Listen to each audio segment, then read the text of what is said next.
शेवटी गेले जवळजवळ 3-4 वर्ष या शहराला लोकप्रतिनिधी म्हणून स्थानिक पातळीवरती स्थानिक स्वराज्य संस्थेमध्ये प्रतिनिधित्व नागरिकांचं तिथे काम करायला नव्हतं, प्रशासक काम करत होतं. त्यामुळे स्वाभाविकपणे नगरसेवक, स्थायी समिती अध्यक्ष, स्थायी समिती सदस्य, उपमहापौर, महापौर हे सगळे आता व्यवस्था अस्तित्वात आली आहे. मला निश्चित विश्वास आहे की मागच्या 3-4 वर्षाचा जो काय बॅकलॉग आता शेवटी लोकांना महानगरपालिका म्हणल्यावर दैनंदिन गरजा, दैनंदिन समस्या, या शहराच्या भविष्याच्या विकासाचे प्रकल्प, काही धोरणात्मक निर्णय हे सगळे आता घेणं शक्य होईल का शेवटी लोकप्रतिनिधी इथं पोहोचलेत. महापौरसारखी व्यवस्था आज शहराचे प्रमुख, आपण कुटुंब प्रमुख म्हणूया, प्रथम नागरिक म्हणून या शहराचं काम पाहिलं जाईल.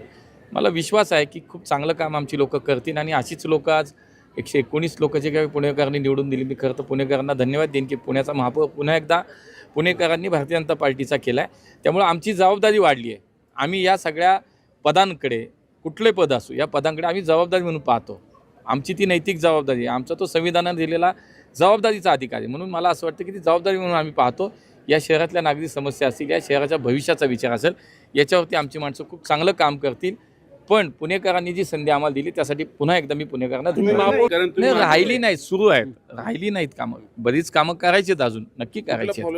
मला असं वाटतं की समान पाणी पुरवठा योजना आहे, पुण्याच्या वाहतुकीचा प्रश्न आहे, त्यानंतर नद्यांचे दोन्ही प्रकल्प आहेत, घनकचऱ्यावरती आपल्याला काम करावं लागेल, पुण्याच्या सार्वजनिक वाहतूक व्यवस्थेवरती आपल्याला काम करावं लागेल.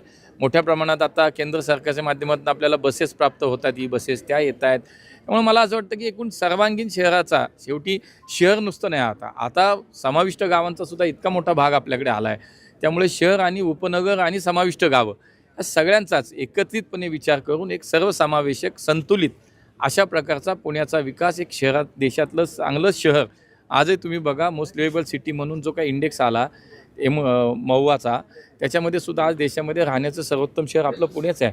पण माझं म्हणणं त्याचा अर्थ असं नाही की सगळंच पुण्यामध्ये आता काम संपलं.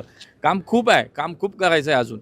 आणि म्हणून मला असं वाटतं पुणेकरांनी जो विश्वास व्यक्त केला, त्या विश्वासातनं आम्ही सगळे मिळून या शहराला एक देशातलं चांगलं शहर बनवण्यासाठी निश्चितपणे चांगलं काम करू. एवढं पीएमपीचे जे अध्यक्ष सीएमडी आहेत त्यांनी काही घोळ केले बसेस खरेदीमध्ये, सीएनजीच्या किंवा प्रमोशनमध्ये पैसे खाल्ल्याचा काही वर्तमानपत्रात तशा काही बातम्या आल्यात.